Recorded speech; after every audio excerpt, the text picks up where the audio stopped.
नमस्कार, ANB news देख रहे हैं आप। मैं हूं आपके साथ पल्लवी राजपूत और इस बुलेटिन में आप सभी का स्वागत है। संसद के शीतकालीन सत्र से 12 सांसदों के निलंबन के बाद विपक्षी दलों ने आज फिर से बैठक बुलाई। आशंका जताई जा रही है कि विपक्ष पूरे सत्र से दूरी बना सकता है। कांग्रेस द्वारा बुलाई गई 13 विपक्षी दलों की बैठक में तृणमूल कांग्रेस शामिल नहीं होगी।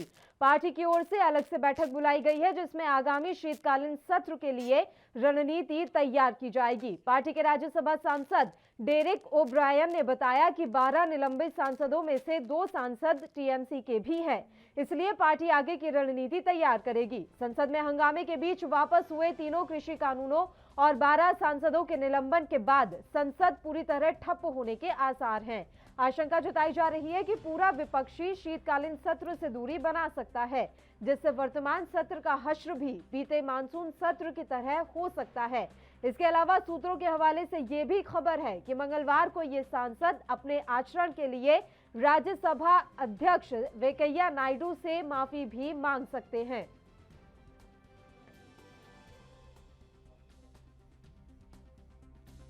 बारह एमपी को विलंबित किया गया है और का कारण यह है कि 11 तारीख अगस्त 11 तारीख last day of the session, previous session जो मानसून सेशन के अंतिम दिन था, उस दिन बहुत दुर्भाग्यपूर्ण घटना उस दिन घटा था और उस दिन जो बिल पारित करने का हमारा कोशिश हुआ और बिल पारित भी हो गया।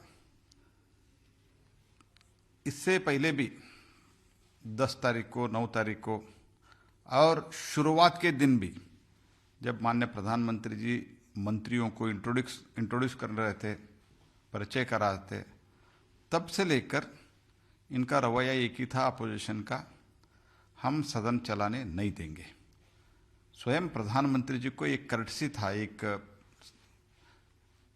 हमारा नया मंत्रियों को इंट्रोड्यूस करना था, उसको भी अलो नहीं किया।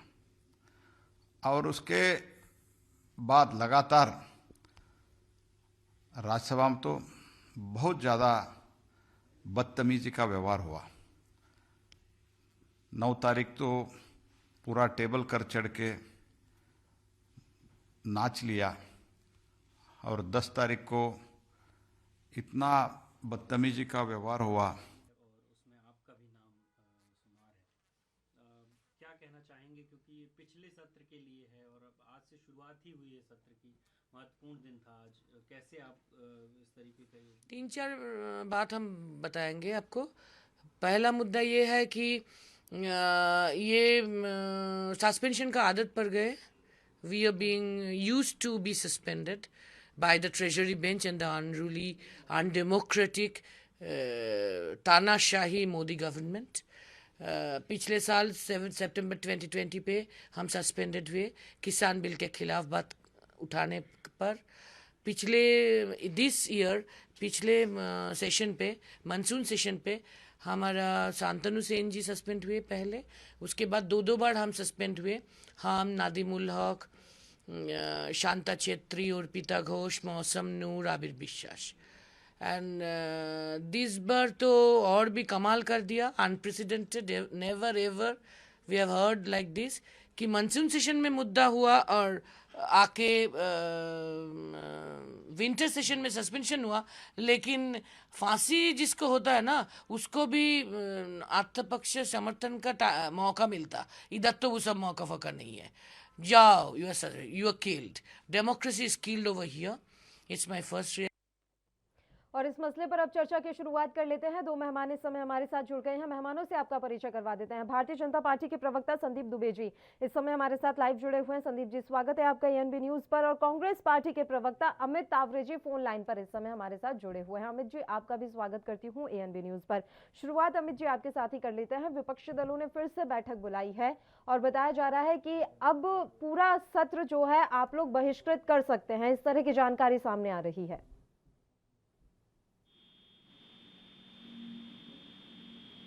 अमित तावरे जी, आवाज मिल रही है आपको मेरी?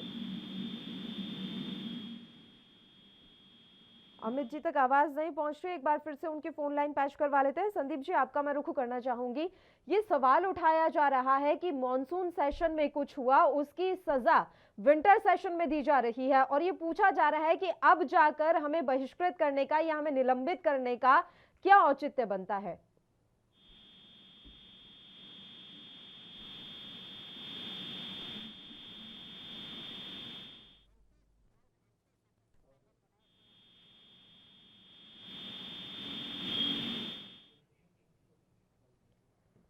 संदीप जी की आवाज हम तक नहीं पहुंच पा रही है। संदीप जी, आपकी आवाज नहीं मिल रही, एक बार आपकी भी फोन लाइन दोबारा पैच करवा लेते हैं। आपकी आवाज बिल्कुल भी क्लियर नहीं आ रही है। तो हम आपको बता दें कि विपक्षी दलों के द्वारा आज एक बार फिर से बैठक बुलाई गई। राज्यसभा ने 11 अगस्त को संसद के मानसून सत्र के दौरान सदन में हंगामा करने वाले 12 सांसदों को सोमवार को संसद के पूरे शीतकालीन सत्र के लिए निलंबित कर दिया। निलंबित सांसद कांग्रेस, तृणमूल कांग्रेस, भाकपा, माकपा और शिवसेना से हैं।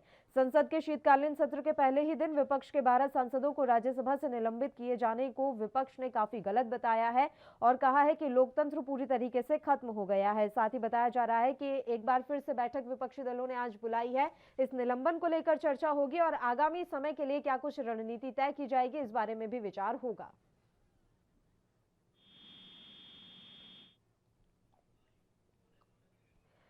संदीप जी और अमित आवरे जी दोनों एक बार फिर से हमारे साथ फोन लाइन पर जुड़ गए हैं। संदीप जी, मेरी आवाज मिल रही है आपको? बिल्कुल मिल रही है। बिल्कुल संदीप जी, अब मैं आपका जवाब चाहूंगी कि आखिर जो हुआ मॉनसून सेशन में उसकी सजा विंटर सेशन में देने का क्या औचित्य है? डोला सेन भी ये सवाल उठा रही हैं। इसको एक ऐसे तथ्य से समझना चाहिए कि हम सबके अच्छे और बुरे कर्म से हमारा राष्ट्र प्रभावित होता है। हम सब लोग को मिलकर बेहतर सोचना चाहिए अपने राष्ट्र के लिए, देश के लिए। सरकार इस सत्र में 26 नए बिल लेके आ रही है, अलग अलग विषयों पे है, लेकिन जो विपक्ष है, विपक्ष का एक ही काम है, वो किसी तरह नहीं चाहता कि सरकार बेहतर इस राष्ट्र के लिए करे और सरकार अपनी उपलब्धियां जनता के बीच ले जाके गिनाए। जिन सांसदों ने, जिन गणमान्य हमारे सदस्य हैं संसद के अंदर जिस तरह का व्यवहार किया, वो व्यवहार निंदनीय है। वो स्वयं सोचे, स्वयं मूल्यांकन करें, और अगर उन्होंने गलत किया है तो उसको स्वीकार करें, माफी मांग लें, उनका निलंबन भी वापस करने की हो सकती है। तो ये विपक्ष बार बार जो इस तरह का खेल कर रहा है, विपक्ष नहीं चाहता कि the narcotics drugs and psychotics सबसे अमेंडमेंट बिल 2021 जो सदन के अंदर आने वाला आए। विपक्ष नहीं चाहता कि सरकार जो 26 बिल है उस बिल पे चर्चा कराए। विपक्ष नहीं चाहता कि देश को लेके जो central business commission amendment bill है उस पे चर्चा हो। Delhi special police establishment amendment bill है उस पे चर्चा हो। विपक्ष नहीं चाहता जो chartered accountant the cost and works accountant the company secretaries bill है उस पे चर्चा हो।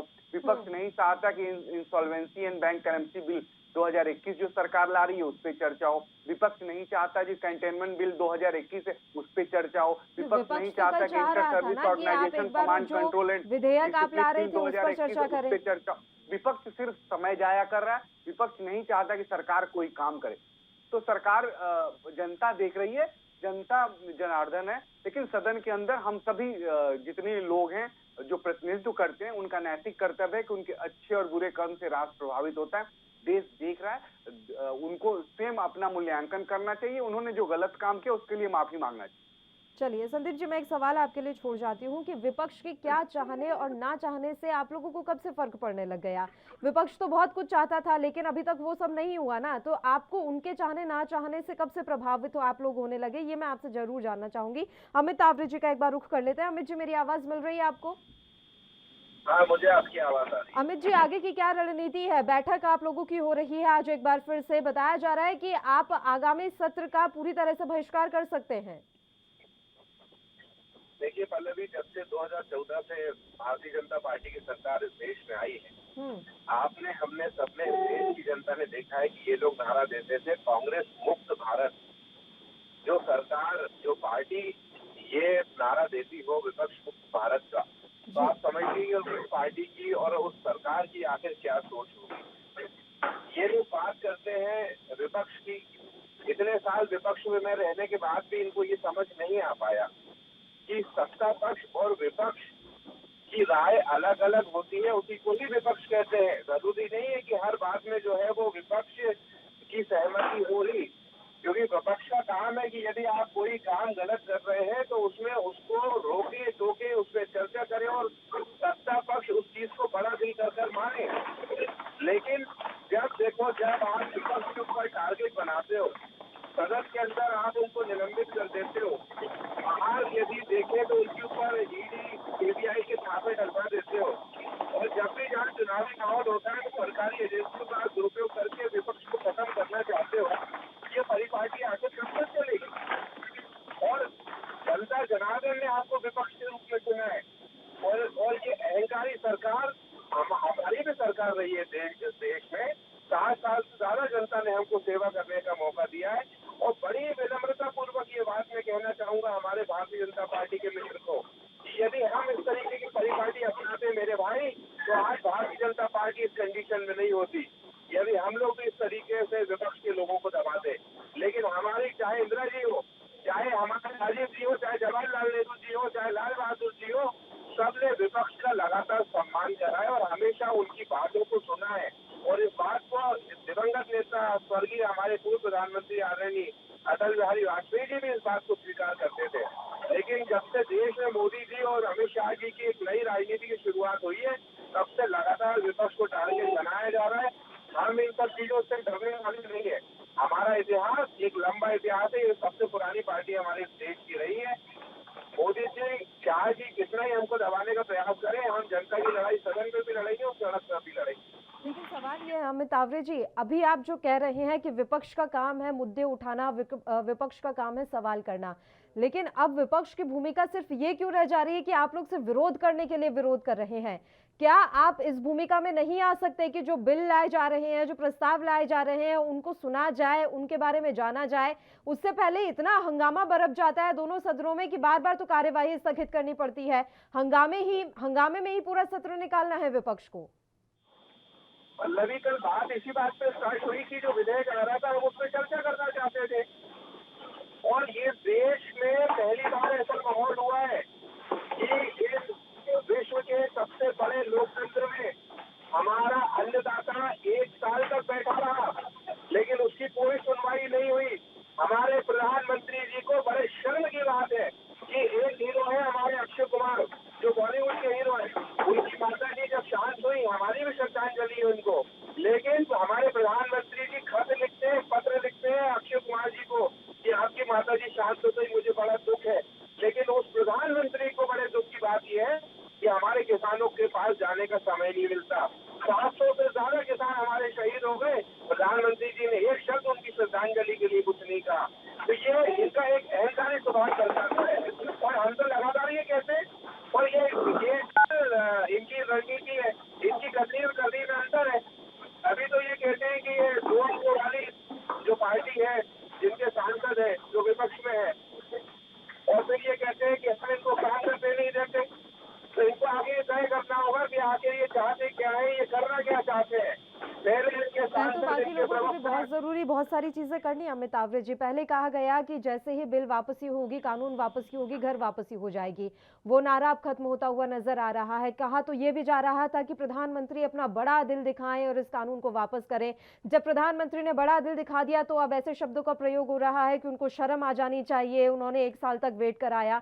मतलब तय बहुत सारी चीजें बहुत सारे लोगों को करनी है कि करना क्या चाहते हैं, सोच क्या रहे हैं। मैं आपका रुख करूंगी संदीप जी, बस एक मैं रिएक्शन ले लेती हूँ। अवधेश जी इस समय हमारे साथ नए मेहमान जुड़ गए हैं, राजनीतिक विश्लेषक के तौर पर इस समय वो हमारे साथ डिबेट में मौजूद है। संदीप जी मैं फिर तुरंत आपके पास आऊंगी। बताएं अवधेश जी, जिस तरह की राजनीति इस समय देश में हो रही है उसे आप किस तरीके से देख रहे हैं? पहले कहा जाता है कि कृषि कानून वापस करो, हम घर चले जाएंगे। कृषि कानून वापस हो गए लेकिन घर कोई नहीं जा रहा। उसके बाद कहा जाता है कि अभी आप तुरंत इन्हें निरस्त कीजिए सत्र में। निरस्त की कार्यवाही शुरू होती है तो उस पर भी आपको चर्चा चाहिए। उसके बाद हंगामा इतना ज्यादा हो जाता है कि कई सांसद निलंबित हो जाते हैं, कार्यवाही बार बार स्थगित करनी पड़ती है। इसी तरीके से चलता रहेगा तो जनता के हितों से जुड़े मुद्दे जो सत्र में उठाए जाने चाहिए, जो विधेयक पास होने चाहिए, वो किस तरीके से हो पाएंगे? पल्लवी, देखिए, जो हमारे संसद में हो रहा है, जिन लोगों ने संसदीय लोकतंत्र की कल्पना की देश के लिए, उसे लागू किया और बहुत सफलतापूर्वक उसे संचालित किया, उन लोगों ने कभी सोचा नहीं होगा कि संसद इस तरह के राजनीतिक अखाड़े में तब्दील हो जाएगी। संसद का काम होता है डिबेट और डिस्कशन का, कानून बनाने का, देश की बेहतरी के लिए, लोगों की बेहतरी के लिए कानून बनाने का। लेकिन वहां पर होता क्या है, जो दृश्य आप आमतौर पर देखते हैं, नारेबाजी होती है, हंगामा होता है, और जो रूटीन का कामकाज है वो भी नहीं हो पाता है। अब इसके लिए कोई एक राजनीतिक दल जिम्मेदार नहीं है। जो भाषा भारतीय जनता पार्टी आज बोल रही है, वो भाषा जब कांग्रेस सत्ता में थी, यूपीए की सरकार थी, तो भी वही भाषा वो बोलती थी कि विपक्ष संसद का समय खराब कर रहा है, उसको चलने नहीं दे रहा है। और भारतीय जनता पार्टी के नेता तो यहाँ तक कहते थे कि संसद के कामकाज को बाधित करना भी संसदीय लोकतंत्र का हिस्सा है। तो इस तरह का रवैया राजनीतिक दलों का रहा है, लेकिन इसको ठीक करने की जिम्मेदारी भी इन्हीं लोगों के ऊपर है जिन लोगों ने खराब किया है। कोई बाहर के लोग तो आके इसको ठीक कर नहीं सकते।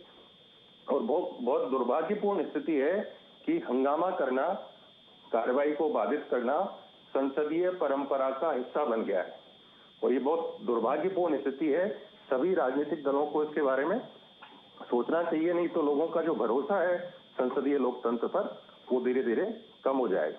बिल्कुल। बताएं संदीप दुबे जी, मैंने पूछा था आपसे सवाल कि विपक्ष के चाहने ना चाहने से आप कितना प्रभावित होते हैं, आपको इससे क्या फर्क पड़ता है? मैं आपका जवाब लूंगी सर, बस एक छोटे से ब्रेक के लिए पहले हम यहाँ पर रुक लेते हैं, फौरन हाजिर होंगे।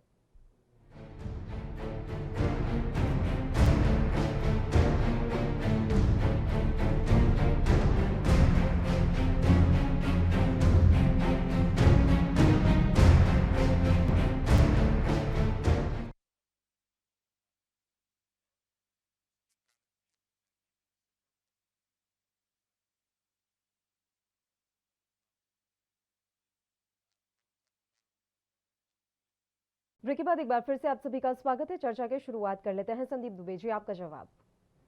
लोकतंत्र को, लोकतांत्रिक मूल्यों को मजबूत करना हम सबकी जिम्मेदारी, कोई एक व्यक्ति की नहीं। और बिल लाने की जो प्रक्रिया है वो ये है कि सदन में बिल अचानक से सरकार नहीं ले आती, उसकी कमेटी होती है, उससे उसको बनाने में समय लगता है और बिल तब बन के तैयार होता है। और अगर चर्चा होती है तो चर्चा में सबके दृष्टिकोण आते हैं और विपक्ष अपनी दृष्टि रख के, विपक्ष की दृष्टि से भी सत्ता पक्ष को रास्ता मिलता है। तो हमें लगता है कि रचनात्मक विरोध, रचनात्मक स्वर अच्छा है, लेकिन वनस्पत की माइक तोड़ देना, वनस्पत की हल्ला करना, वनस्पत की गाली गलौज करना, वनस्पत की ऐसा व्यवहार जो अलोकतांत्रिक हो। अब देखिए, इस सत्र में जो सबसे इम्पोर्टेंट है, द इलेक्ट्रिक अमेंडमेंट बिल आ रहा है, जिसमें बिजली व्यवस्था को पूरे देश में कैसे दुरुस्त किया जाए, उसको लेके सरकार बिल लेके आ रही है। तो इस पर चर्चा होनी चाहिए चारों तरफ से। तो जब हम ऐसे सारे बिल, जो नेशनल ट्रांसपोर्ट यूनिवर्सिटी बिल है, द कॉन्स्टिट्यूशनल शेड्यूल प्रबंधन ट्राइब्यूनल बिल है, तो ऐसे सारे बिल पे जब चर्चा होगी तो ये सारे बिल पास होने हैं, तो इससे एक देश को नया दिशा मिलेगा। लेकिन विपक्ष क्या करता है कि नहीं चाहता कि जो सकारात्मक सरकार काम कर रही है, देखिए सकारात्मक काम मीडिया की भी सुर्खियां नहीं बन पाती, लेकिन नकारात्मक चीजें तुरंत मीडिया की भी सुर्खियां बन जाती है। तो विपक्ष को भी चाहिए कि सकारात्मक जो सरकार का पक्ष है, उस पक्ष को भी तो जानने की आवश्यकता, काम करने की जरूरत है। और विपक्ष के ऊपर जिम्मेदारी है, तो विपक्ष अपनी जिम्मेदारियों से कैसे भाग सकता, कैसे मुंह मोड़ सकता। मैं दूसरी बात एक और कहना चाहता हूँ। आज हम जिस विषय पे चर्चा कर रहे हैं, अभी मैं पूर्व के वक्ता को भी सुन रहा था, सही बात है कि विपक्ष हंगामा करता है, लेकिन हंगामा का स्वरूप कैसा होना चाहिए, इसका निर्धारण तो हम सब लोग को, सदन के अंदर बैठे हुए प्रतिनिधियों को मिलकर करना चाहिए। विरोध तो होता है, अवसर मिलता है, आप विरोध करिए, आलोचना करिए, उसमें कमी निकालिए, और सरकार अगर उस कमियों को न सुधारे तो फिर कहिए। आप कमी तो निकालते नहीं, आप चाहते ही नहीं है कि काम हो कोई, आप चाहते नहीं है सदन में माहौल ठीक हो, आप चाहते ही नहीं है कि जो सरकार करना चाहती है उससे सरकार की उपलब्धि बढ़ेगी, वो चीजें जनता के बीच जाए। आप एन केन प्राकेण जो सरकार के कार्य के तरीके हैं उसको अवरोध कर रहे हैं, तो आप देश को अवरोध कर रहे हैं, देश के विकास गति को अवरोध कर रहे हैं, और ये आपको खुद समझना चाहिए। इसलिए मैं बार बार कहता हूँ कि हम सबके अच्छे और बुरे कर्म से हमारा राष्ट्र प्रभावित होता है। दूसरी बात, हमारे कांग्रेस के मित्र, हमारे साथी एलिगेशंस लगा रहे थे, या अगर उनको मोदी जी से, अमित शाह जी से बुराई करने के बाद उनको सत्ता मिल जाती है तो बहुत अच्छी बात है, वो ऐसे ही बुराई करते रहें, क्योंकि ये वही कांग्रेस है कि गांधी जी के 3 मंत्रों वाली की जो बुरा मत देखो, बुरा मत कहो, बुरा मत सुनो, आज ये तीनों काम कर रही है, बुरा सुन रही है, बुरा देख रही है और बुरा ही कह रही है। इसी से ये आज हंस रहा है कि कांग्रेस दिन दूनी रात चौगुनी और पीछे की तरफ जनता के नजरों में गिरती चली जा रही है। दूसरी बात, हमें कोई चिढ़ नहीं है आपसे, आप हमसे चिड़े हुए, आपको दुख इस बात का है कि आप सत्ता के बगैर नहीं रह सकते और किसी को सेवा करने के लिए सत्ता मिलती, देश सेवा के लिए, वो भी आपको बर्दाश्त नहीं है। हमें लगता है सामूहिक प्रयास करना चाहिए हम लोगों को, क्योंकि अगर रचनात्मक आपका प्रयास होगा तो राष्ट्र देख रहा है, राष्ट्र आपको भी कभी न कभी मौका देगा। लेकिन आप जिस तरह से नकारात्मक सारी जिम्मेदारी विपक्ष की है क्या? सारी जिम्मेदारी संदीप जी सारी जिम्मेदारी विपक्ष की है क्या? विपक्ष ही सारी चीजें समझे, विपक्ष ही शांत बैठा रहे, विपक्ष ही आपका साथ देता रहे, सरकार की क्या जिम्मेदारी है? जब वो कल चर्चा करना चाह रहे थे एमएसपी पर, जब वो कल चर्चा करना चाह रहे थे लखीमपुर मामले पर, जब वो चर्चा करना चाह रहे थे अजय मिश्रा टेनी को लेकर, तब आपने अपनी क्या जिम्मेदारी निभाई? सरकार की, सत्ता पक्ष की कोई जिम्मेदारी है अब वर्तमान समय में? बिल्कुल बिल्कुल, यही बात मैं कहना चाहता हूँ। वो सदन का जो समय है उसको सही दिशा में, सही दृष्टिकोण में न हो। हम चर्चा करना चाहते हैं द एनर्जी कन्वेंशन बिल, जो पेरिस में अंतर्राष्ट्रीय संधि हुई है, जो जलवायु परिवर्तन को लेके बुनियादी सुविधाएं किस तरह से उपलब्ध कराई जाए, कैसे भारत को बचाए और विश्व के पटल पे काम किया जाए। हम चर्चा करना चाहते हैं जो नेशनल ट्रांसपोर्ट यूनिवर्सिटी बिल, जो गुजरात के बड़ौदा में बनी नेशनल रेल और ट्रांसपोर्ट इंस्टीट्यूट को नेशनल इंस्टीट्यूट यूनिवर्सिटी में कैसे तब्दील किया जाए। हम चर्चा करना चाहते हैं the constitutional schedule caste and schedule tribal order bill को। इस बिल के जरिए केंद्र सरकार उत्तर प्रदेश के अनुसूचित जनजाति के लिस्ट में कैसे संशोधन करे। हम जब राष्ट्र को आगे ले जाने के लिए चर्चा कर रहे हैं, उस पर विचार करना चाहते हैं और राष्ट्र की जो गति है वो कैसे अवरुद्ध हो और किस तरह से समय सदन का जाया किया जाए, विपक्ष इस पे पड़ा हुआ है। हम the national anti doping bill pass पे चर्चा करना चाहते हैं। हम द मीडिएशन बिल पे चर्चा करना चाहते हैं कि आज देश के अंदर इतने ढेर सारे केसेस हो गए हैं, इतने केसेस पेंडिंग है कि आम जनता को समय पे न्याय नहीं मिल पा रही है। हम जब इस तरह के विषयों पे जब चर्चा करना चाहते हैं सदन के अंदर, तो विपक्ष ये सारे विषयों पे चर्चा करे, खुली बहस करे, काम करे। लेकिन विपक्ष काम नहीं करने देना चाहता, काम को अवरुद्ध करने देना चाहता। अब आपने कहा कि किसानों की जो समस्या, किसान की समस्या पे तो साफ साफ हो गया, किसानों ने मांग करी, तीनों बिल वापस किया जाए, सरकार ने वापस कर दी। आपने कहा कि एक कानून सम्मत कार्रवाई पुलिस ऑलरेडी कर रही है, तो इस विषय को सदन के अंदर सदन का समय खराब करना कहां से उपयुक्त है? विपक्ष को सोचना चाहिए कि अगर हम इस देश को अगर गति देना है, क्योंकि अभी कोविड पूरे विश्व में से होके गुजरा है, भारत भी उससे अछूता नहीं रहा है, तो आज भारत की जो स्थिति है उसमें हम सबको मिलकर बेहतर बनाने की आवश्यकता है। सरकार बना रही है, आपकी भी जरूरत है। हम कैसे एक दूसरे का साथ छोड़ सकते हैं जब मुश्किल वक्त में देश हो? तो आप तो क्या कर रहे हैं कि आप इसका फायदा उठाने की कोशिश कर रहे हैं। अब मैं साफ साफ आपसे कहना चाहता हूं, मैं हाथ जोड़ के विपक्ष के सारे नेताओं से कहना चाहता हूं कि ये समय एक दूसरे के साथ कंधे से कंधा मिला के, हाथ से हाथ मिला के चलने का है, देश को मजबूत करने का है। और सदन के अंदर अगर आपके सांसद गलती कर रहे हैं तो उन गलतियों पे पर्दा मत डालिए, आप माफी मांग लीजिए। अगर अध्यक्ष जी को लगेगा कि माफी हो गया, आपको माफ कर देंगे, सदन की कार्रवाई बेहतर ढंग से चलेगी। इसमें आपका गुस्सा होना, मोदी जी को दोषी ठहराना, अमित शाह जी को दोषी ठहराना, जबकि इनका कोई लेना देना कैसे है? किस तरह से आपके मोदी जी जिम्मेदार हो जा रहे हैं, किस तरह से अमित शाह जी जिम्मेदार हो जा रहे हैं? तो विपक्ष अपनी भी थोड़ी तो जिम्मेदारी है ना, थोड़ी समझे। सरकार अपनी जिम्मेदारी समझ रही है। अगर हमसे कोई गलती भी हुई है तो हम हिटलरशाही वाला काम नहीं कर रहे हैं, हम इमरजेंसी नहीं थोप रहे हैं इस देश के अंदर, हम अपने अंदर स्वयं में सुधार कर रहे हैं और स्वयं में बेहतर करने का कार्य कर रहे हैं। अगर ये कार्य गलत है, विपक्ष को लग रहा है कि भारतीय जनता पार्टी की सरकार स्वयं में अगर कहीं से कुछ गलती भी हुई है तो उसको सुधार कर रही है, या स्वयं निर्माण भारत का करना है तो मिलकर करना है, ये अगर गलत है तो कांग्रेस जो कर रही है वो ठीक है, विपक्षी पार्टियां जो कर रही है वो ठीक है। देश देख रहा है, जनता देख रही है, जनता उसका जवाब देगी। अमित तावरे जी, अमित जी आवाज मिल रही है आपको?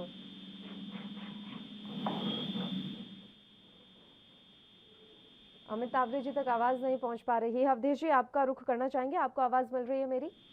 जी बिल्कुल पल्लवी, बताएं किसकी जिम्मेदारी कौन क्या तय करेगा? क्योंकि अगर हम संदीप दुबे जी की माने तो उनके हिसाब से विपक्ष ही सारी चीजों में अड़ंगा डाल रहा है। वो तो बहुत सारे विधेयक जो हैं, प्रस्ताव जो हैं लाना चाहते हैं, उन पर चर्चा चाहते हैं और देश की प्रगति में बढ़ना चाहते हैं।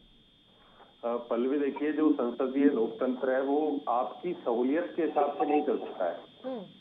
जो परंपराएं हैं, जो तरीका है, उसके हिसाब से ही चलेगा। यदि भारतीय जनता पार्टी या सत्ताधारी दल ये चाहता है कि केवल जो बिजनेस निर्धारित किया है बिजनेस एडवाइजरी कमेटी पर, उसके इतर कोई चर्चा नहीं होगी, तो आज तक ऐसा हुआ नहीं है। जो कंटेम्परेरी इशू होते हैं, जो ज्वलंत मुद्दे होते हैं, जो बिजनेस एडवाइजरी कमेटी ने बिजनेस में शामिल नहीं किए हैं, उन पर कट मोशन दिया जाता है और ऐसा लगता है कि कोई ऐसा इम्पोर्टेंट मामला है, महत्वपूर्ण मुद्दा है, तो उस पर चर्चा होती रही है इस देश में। और भारतीय जनता पार्टी जब विपक्ष में थी तो लगातार इस तरह के मुद्दों को उठाती रही है, और जब उनकी बात नहीं सुनी गई है तो कई घंटों का संसद का कामकाज बाधित हुआ है। यदि आप रिकॉर्ड निकालेंगे तो संसद की कार्रवाई को बाधित करने का रिकॉर्ड यदि किसी के नाम है तो भारतीय जनता पार्टी के पास है। लेकिन अब आप सत्ता में आ गए हैं तो आपकी भाषा वही हो गई है जो यूपीए शासन के दौरान कांग्रेस की थी, क्योंकि हर सरकार ये चाहती है कि संसद में इस तरह के मुद्दे नहीं उठें जिससे सरकार गिरे, और विपक्ष लगातार ये चाहता है कि संसद में ऐसे मुद्दे उठें जिनसे सरकार गिरे।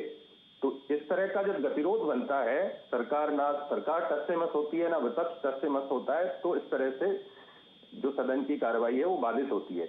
इसमें निश्चित रूप से जो भारतीय जनता पार्टी के मित्र हैं वो ठीक कह रहे हैं कि जो कामकाज होता है, जिसके लिए संसद बनी है, जिसके लिए सांसद चुने जाते हैं, जिसके लिए सरकार का गठन होता है, वो जो काम है वो बाधित होते हैं। लेकिन ये परंपरा अभी नहीं हुई है, क्योंकि सदन चलाने की जिम्मेदारी सिर्फ विपक्ष की नहीं है, सरकार भी उतनी ही जवाबदेह है सदन को चलाने के लिए। यदि कोई गतिरोध बनता है तो आप उनसे संवाद कीजिए, उनकी कोई समस्या है तो थोड़ा आप झुकिए, थोड़ा वो झुकेंगे। अल्टीमेटली आप दोनों को चुना है ना, दोनों को जिम्मेदारी दी है, सिर्फ सरकार को ही लोगों ने जिम्मेदारी नहीं दी है, विपक्ष को भी दी है। तो उस जिम्मेदारी के को निभाने में दिखाई नहीं दे रहा है, यहाँ पर विकल्प झुकने का तो नजर ही नहीं आ रहा है। अभी थोड़ी देर पहले मल्लिकार्जुन खड़गे का बयान आया है कि किस बात की माफी, क्या गलती क्या की है हमने जो हम माफी मांगी, यानी कि झुकने का तो कोई विकल्प बचा ही नहीं है। अब देखना तो यही रहेगा कि कांग्रेस आगे आने वाले समय के लिए क्या रणनीति अपनाती है। इस मसले पर चर्चा लगातार जारी रहेगी। एक छोटे से ब्रेक के लिए हम यहाँ पर रुक रहे हैं, आप बने रहिए हमारे साथ।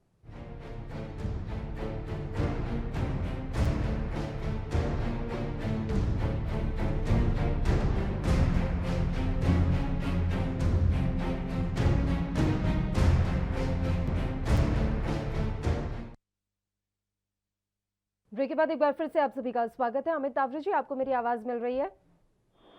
हाँ, मुझे आपकी आवाज। बताएं अमित तावरे जी, आगे का क्या आप लोगों का प्लान है? क्या सत्र ऐसे ही चलने देना है या फिर आप जो है तमाम विपक्षी दल इकट्ठा होकर इस सत्र का बहिष्कार करने वाले हैं? क्या आगे की पूरी रणनीति मैं आपसे जानना चाहती हूँ। देखिए, मैंने आपसे पहले ही कहा कि जनता ने हमको बड़ी जिम्मेदारी दी है विपक्ष में, और जब से ये सरकार की है, जनता के हित में कौन से फैसले लिए, कौन सी तरक्की लोगों की हुई है, कौन सी महंगाई कम हुई है, जिन नारों को लेकर ये सरकार बनी थी, बहुत हुई महंगाई की बात अब की हाल मोदी सरकार। देखिए महंगाई कितने चरम पर है, पेट्रोल डीजल कितने चरम पर है। आप कल्पना करिए कि इनकम टैक्स से ज्यादा जो है पेट्रोल डीजल से इस सरकार ने मुनाफा ज्यादा कमाया है। और किसानों की यदि हम बात करें तो आज प्रधानमंत्री जी बड़ी भोली शक्ल बना के बोलते हैं कि मेरी तपस्या में कोई कमी रह गई। ये वही प्रधानमंत्री हैं जो कह रहे थे कि आमदनी परजीवी की तरह होते हैं। इनके केंद्रीय कृषि मंत्री कहते हैं कि भीड़ इकट्ठा होने से कानून वापस नहीं होते। अब इस देश के किसानों को जब प्रधानमंत्री की बातों पर भरोसा नहीं है तो इसमें विपक्ष क्या कर सकता है, क्योंकि प्रधानमंत्री जी ने अपना भरोसा खो दिया है लोगों तक। ये वही प्रधानमंत्री जी है जो इन्होंने कहा था कि यदि नोटबंदी जीएसटी सक्सेस नहीं हुई तो मुझे चौराहे में खड़ा होकर फांसी दे दीजिएगा। आपको याद होगा। आज आप बताइए कि नोटबंदी से क्या फायदा हुआ है, जीएसटी से क्या फायदा हुआ है। तो प्रधानमंत्री जी जनता के बीच, विपक्ष के बीच, सभी लोगों के बीच अपना भरोसा खो चुके हैं। अब ये बिल्कुल एक हिस्साशाही पे आ चुके हैं। तो जनता की लड़ाई लड़ने के लिए है और जनता की लड़ाई लड़ते रहेंगे। और जिस तरीके से हर धर्म का सरकार बता रही है, खोना थोड़ा अजीब नहीं है अमित तावरे जी? ये किस तरह का भरोसा खोया उन्होंने कि 300 पार चले गए इस बार? तो वो ये कौन सी तरीके से भरोसा खो दिया उन्होंने? देखिए पल्लवी, हमारे देश में जो जीत के सबसे बड़े रिकॉर्ड है, 5 रिकॉर्ड, वो बड़े गर्व के साथ कहना चाहता हूँ कि मेरी पार्टी के पास है ना। सबसे अंतिम रिकॉर्ड में भी नहीं पहुंचे, लेकिन आपको याद होगा, हमको भी याद है कि इंदिरा जी भी चुनाव हार गई थी। तो इस देश में यदि बहुमत मिल जाता है तो इसका मतलब ये नहीं है कि जनता ने आपको बहुमत दिया है तो आप जो चाहे वो करें। पेट्रोल डीजल के रेट बढ़ाएं, अंधाधुंध महंगाई बढ़ाएं, खाने पीने के तेलों के दाम बढ़ा दें आप, जनता जो है हाहाकार मच जाए और आप ये कहें जनता तो आपको जिता रही है। इसका मतलब ये नहीं होता है। तो समझिए, लोकतंत्र में जीतना एक अलग बात है, लेकिन जनता के बीच उस बहुमत जो आपको मिला है, जिस काम के लिए मिला है, यदि आप वो काम नहीं करोगे तो विपक्ष आपके सामने हमेशा खड़ा रहता है जनता की आवाज को बुलंद करने के लिए। लेकिन सवाल ये है कि जो अब वो लाना चाहते हैं विधेयक, जो वो प्रस्ताव लाना चाहते हैं, उन पर चर्चा कैसे होगी? अगर इसी तरीके से हंगामा आप लोग बरपा कर रखेंगे तो आने वाले समय में सत्र कैसे चल पाएगा? ये कैसा घमंड है? ये कैसी सरकार है जो 300 से ज्यादा है और उसके बाद 45 सांसदों वाली पार्टी को, छोटी छोटी पार्टियों को वो ये कह रही है कि पहले आप माफी मांगिए। ये कैसे बड़े दिल वाले लोग हैं? क्या आप विपक्ष को झुकाना चाहते हैं? क्या आप विपक्ष का मनोबल तोड़ना चाहते हैं? आखिर ये सरकार क्या चाहती है? कभी आप किसानों का अवकाश दिलाते हो, कभी इनके नेता जो है वो किसानों को कुचल देते हैं, कभी किसानों को मजाक उड़ाते हैं। अब ये विपक्ष के साथ ऐसा कर रहे हैं। जनता जनार्दन जो है वो सब कुछ देख रही है और आने वाले चुनाव में ये मेरे सवाल का जवाब नहीं था अमित तावरे जी। मैं जानना चाहती हूँ कि आने वाले समय में सत्र में चर्चा होगी या नहीं होगी, या इसी तरीके से हंगामा चलता रहेगा और हंगामे की भेंट चढ़ जाएगा पूरा सत्र, जैसे मानसून सत्र चढ़ा था? ये सरकार के ऊपर निर्भर करता है कि सरकार हंगामा कर रही है। नहीं तो ये क्यों कह रही है कि माफी मांगे? ये कैसी है धार्मिकता है? ये कैसे घमंड है सरकार का? किसने निलंबित किया है? हमारे एक सेकंड, मैं आपसे ये जानना चाहती हूँ, जो ये 12 सांसद निलंबित किए गए हैं उनमें टीएमसी के भी शामिल हैं, वो आपकी बैठक तक में शामिल नहीं हो रहे हैं। किस विपक्षी एकजुटता की आप बात कर रहे हैं, पहले मुझे ये बताएं। आपने कल बुलाई विपक्षी बैठक, उसमें टीएमसी नहीं आई। आज आपने फिर बुलाई, उसमें टीएमसी नहीं आई।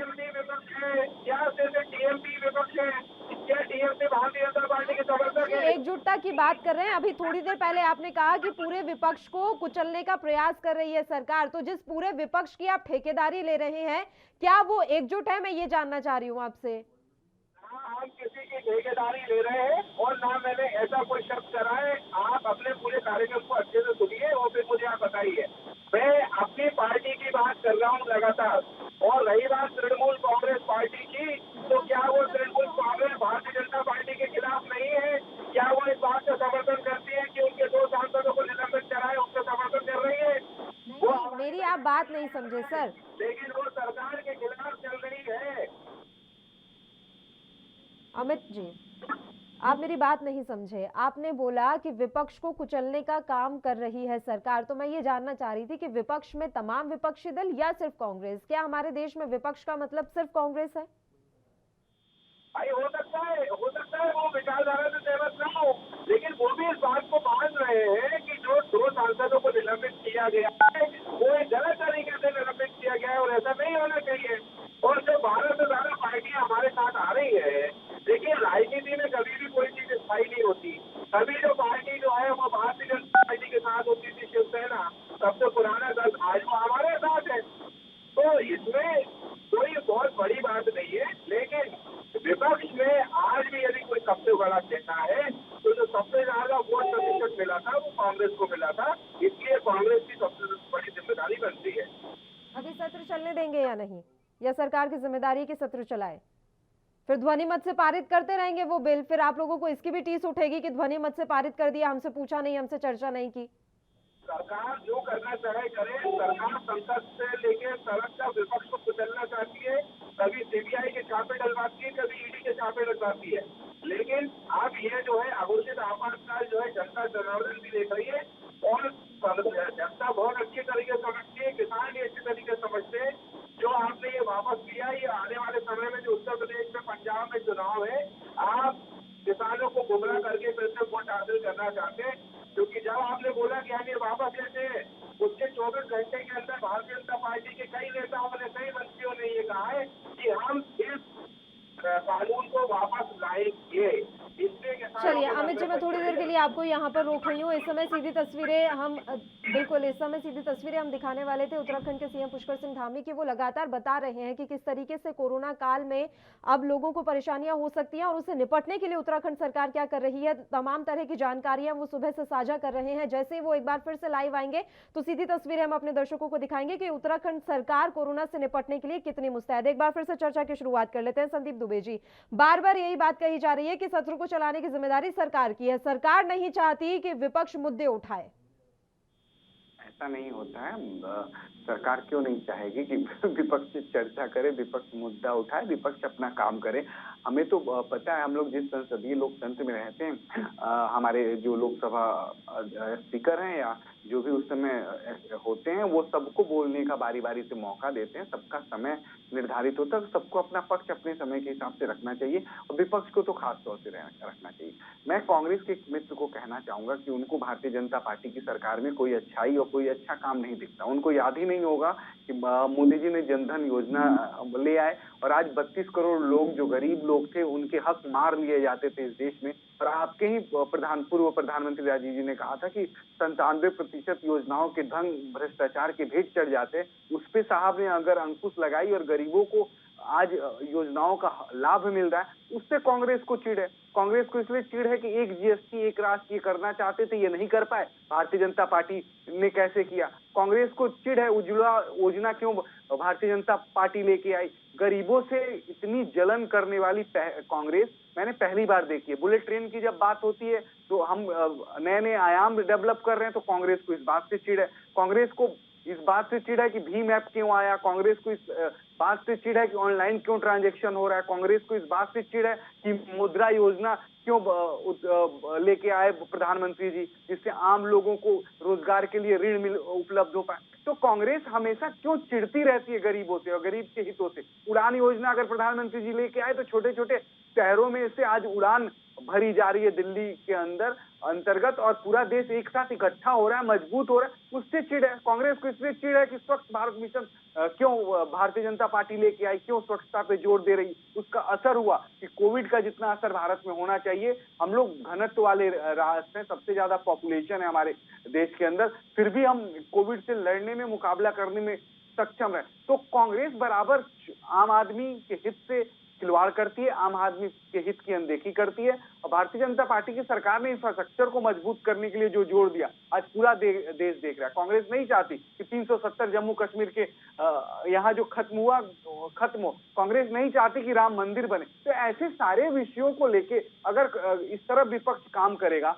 और विपक्ष दिखता है पूरे देश के लोगों को कि आज वो शून्यता की तरफ है, उसकी कोई न नीति है न कोई नियत है, और वो भ्रम में काम कर रहा है, तो विपक्ष को स्वयं में मूल्यांकन करना चाहिए, जांचना चाहिए। और मैं बार बार विपक्ष को टारगेट नहीं कर रहा हूं, मैं तो ये कह रहा हूं कि हम सबको अपने अपने अंदर की कमियों को दूर करने की कोशिश करनी चाहिए अगर इस लोकतंत्र को मजबूत करना है। मैं ये नहीं कहता सरकार ही अच्छी है, मैं ये नहीं कहता विपक्ष ही अच्छा है, मैं ये नहीं कहता आम जनता ही अच्छी।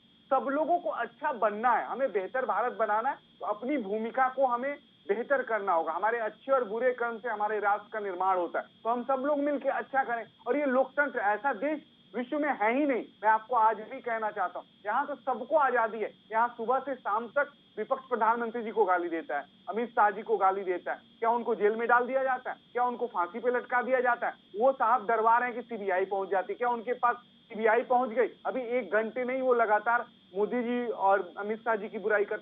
आलोचना करना, आलोचना सहना दोनों अच्छी बात है। हम आलोचनात्मक हो सकते हैं, लेकिन हम इस तरह अंधे नहीं हो सकते कि राष्ट्र की तरक्की, और राष्ट्र जब विषम परिस्थिति में हो तो राष्ट्र धर्म सभी धर्मों से ऊंचा होता है। आज राष्ट्र धर्म सभी धर्मों से ऊंचा है और सबको मिलकर राष्ट्र को आगे ले जाना है, क्योंकि कोविड संक्रमण काल चल रहा है और पूरा विश्व इससे प्रभावित है। और भारत के ऊपर भी ये विपत्ति आई, हमने मिल के निपटा है। आपकी भी तो कांग्रेस की कई स्टेट में सरकार है, आप सरकार चला रहे हो। तो अभी क्या आवश्यकता है जो हम लोग को करना चाहिए और हमें करने की जरूरत है? वो जरूरत ये है कि हम सहमित हो और सहमित होकर सदन की कार्रवाई को चलने दें, और जो बिल आ रहा है उस पर चर्चा करें। आप बिल्कुल आलोचना करिए, बिल की कॉपी आप तक जा चुकी होगी, आप उस पर चर्चा करिए, उसकी कमियां निकालिए। अगर हम उसको दूर करने को न तैयार हो, संशोधन करने को न तैयार हो, तो फिर कहिए। एक और बड़ी अच्छी बात है, जब हमारे साहब कह रहे थे कि भारतीय जनता पार्टी जब विपक्ष में होती थी तो इस तरह के काम करते थे, हम कह रहे हैं छोड़ो कल की बातें, कल की बात पुरानी, नए दौर में मिलके लिखेंगे नई कहानी।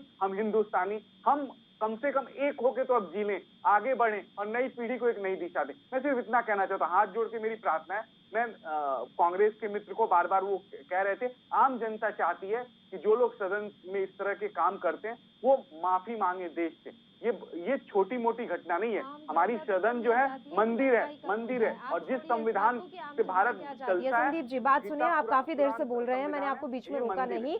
आम जनता को कोई लेना देना नहीं है कि ये जो 12 सांसद है जाकर राज्यसभा सभापति से माफी मांगेंगे या नहीं। आम जनता को लेना देना इस बात से है कि आप महंगाई कम कीजिए। क्या महंगाई का मुद्दा अगर कांग्रेस समेत अन्य विपक्षी दल उठा रहे हैं तो ये आपको गलत लगता है, या आप ये कह देंगे कि देश में महंगाई नहीं है, या आप ये कह देंगे कि बेरोजगारी नहीं है? इनकार कर रहे हैं आप देखिए, हम इनसे? बेरोजगारी पे तो सरकार ने काम किया है। अगर बेरोजगारी पे हमने काम नहीं किया होता, जिस तरह से बेरोजगारी को दूर करने के लिए सरकार ने चिन्हित करके हर क्षेत्र में नए रोजगार सृजन नहीं किए होते, तो आपको क्या लगता है कि आज देश शांत बैठा होता? देश सरकार के खिलाफ खड़ा हो जाता। दूसरी बात, नीति आयोग की रिपोर्ट, नीति आयोग की रिपोर्ट क्या कह रही है? टॉप 5 गरीब राज्यों में तो 4 बीजेपी शासित हैं। हाँ, मैं बिल्कुल आपकी सभी बातों को, जो आयोग है जिसकी रिपोर्ट है, सभी बातों को स्वीकार कर रहा हूँ। मेरी बात अब सुन लीजिए। महंगाई के मुद्दे पे सबको मिलकर लड़ना है, क्योंकि इस समय जो स्थिति है देश के सामने, कोविड गया है, आपको भी ये विषय पता है। हम सब भारतीय कैसे निकले हैं ऐसे बुरे दौर से। तो इस दौर में अगर ये महंगाई, इसको नियंत्रित करने के लिए सरकार प्रयास कर रही है, कदम उठा रही है, और बहुत जल्द हमने कम भी किया है। ऐसा नहीं कि पूर्व की स्थिति बनी हुई है, हमने कम किया है। और आगे जो कांग्रेस शासित राज्य हैं, हमारे जो भी लोग हैं, जो आढ़ती हैं, जिन्होंने इस तरह की अव्यवस्था फैला रखी है, उनके खिलाफ सरकार काम कर रही है। वो जो बाजार को खराब करने और प्रभावित करने का काम कर रहे हैं। तो महंगाई मुद्दा है इस देश में, मैं मानता हूँ, और सदियों से रहा है। सरकारें आती और जाती रही है महंगाई के मुद्दे पे। हम उसके लिए चिंतित हैं और जनता पे महंगाई की बोझ नहीं बढ़ने देंगे, ये आपको आश्वासन देते हैं। बड़ी अजीब सी बात आप, लेकिन संदीप दुबे जी कह गए कि कांग्रेस शासित राज्यों ने अव्यवस्था फैलाई हुई है। 4 राज्यों ने पूरे देश की अव्यवस्था खराब कर दी। ये कैसी बात आप कर रहे हैं? एक तरफ आप कहते हैं कि कांग्रेस समाप्त होती जा रही है, हमारी जो पार्टी है वो दुनिया की सबसे बड़ी पार्टी है, और उसके बाद आप 4 राज्यों से इतना इफेक्टेड हो रहे हैं। मैं कहना चाहता हूँ, अगर आपकी नियति ये बन जाए कि किसी को आगे नहीं बढ़ने देना, उसका पैर खींचना है, तो वो तो छोटा सा व्यक्ति आपके लिए वो दिक्कत पैदा कर सकता है। तो व्यक्ति बड़ा नहीं होता, उसका विचार बड़ा होता है। कांग्रेस आज विचार खत्म कर चुकी है, उसके पास कोई विचार नहीं, इसलिए वो देश के लिए घातक है। आज अगर बेहतर विचार होते, बेहतर दृष्टि होती, तो आज जो कांग्रेस कर रही है वो कांग्रेस नहीं कर पाती। नेता की कमी है, नियति की कमी है, और नेतृत्व का कमी है। तीनों चीजें कांग्रेस में है। आज कांग्रेस इस देश को हम बार बार कांग्रेस पे चर्चा ही क्यों कर रहे हैं? मुझे लगता है कि हम अपना चर्चा करके समय जाया कर रहे हैं। मैं सिर्फ इतना कहना चाहता हूं कि आज सरकार बेहतर नियत और नीति के साथ काम कर रही है। हम सबके विपक्ष के लोगों से मैं आह्वान करना चाहता हूं कि वो लोग सदन की कार्रवाई बेहतर ढंग से चलने दें, और जितनी भी बिल आ रहे हैं उस पर चर्चा हो, क्योंकि आम जनता के लिए आज का दिन और आने वाला दिन जो है काफी इंपॉर्टेंट है, और उनके भलाई के लिए सदन है। तो हम सबका नैतिक कर्तव्य है, नैतिक मूल्यों का हम सब लोग पालन करें। मैं तो इतना ही कहना चाहूंगा। जिम्मेदारी की गेंद एक दूसरे के पाले में डाल रहे हैं हम। अमित तावरे जी, वो कह रहे हैं कि आपकी जिम्मेदारी है, आप कहते हैं कि उनकी जिम्मेदारी है। किसकी जिम्मेदारी है, कौन तय करेगा? 24 घंटे झूठ बोलने वाली पार्टी और उनके नेता यदि कोई है तो वो है भारतीय जनता पार्टी। आज ये लोग बड़ी बड़ी बातें करते हैं महंगाई, गुस्सा कब होंगे और इतने उत्तेजित कब हो जाए? ये भैया भारतीय जनता पार्टी के तरह नहीं है कि हमें टीवी चैनल पे बैठे हैं। मैंने आपके बीच में नहीं बोला, इतनी कम से कम आप लोगों को संस्कार होना चाहिए कि आप लोग बीच में ना। चलिए अमित जी, मैं सिर्फ थोड़ी देर के लिए आपको यहाँ पर रोक रही हूँ। एक छोटे से ब्रेक के लिए हमें यहाँ पर रुकना है। ब्रेक के उस पार मैं तुरंत आपका ही रुक कर लूंगी, फौरन हाजिर होंगे।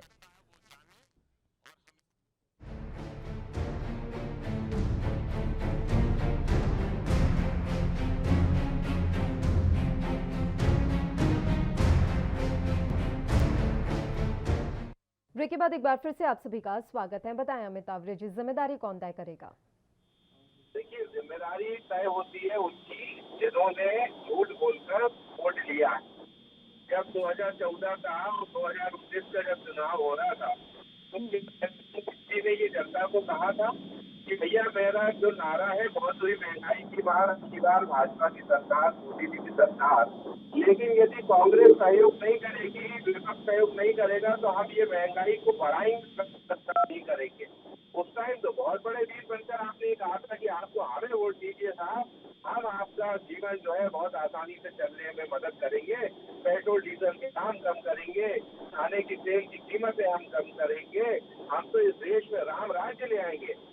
लेकिन अब जब आपसे समझ नहीं रहता, आप अपने उद्योगपति मित्रों को फायदा पहुंचाने के लिए पूरे देश की सरकारी संपत्तियों को बेचे जा रहे हैं, और उसके ऊपर जो है आप देखिए कि दुनिया की कोई भी सरकार हो, कोरोना के काल में हर देश की सरकार ने वहाँ के टैक्स में कमी करी, लेकिन हिंदुस्तान एकमात्र ऐसा राज्य रहा, ऐसा राष्ट्र रहा जहाँ पे लगातार पेट्रोल की कीमतें बढ़ती गई, खाने की कीमतें बढ़ती गई और सरकार जो है वो मूक दर्शक बनकर बैठी रही।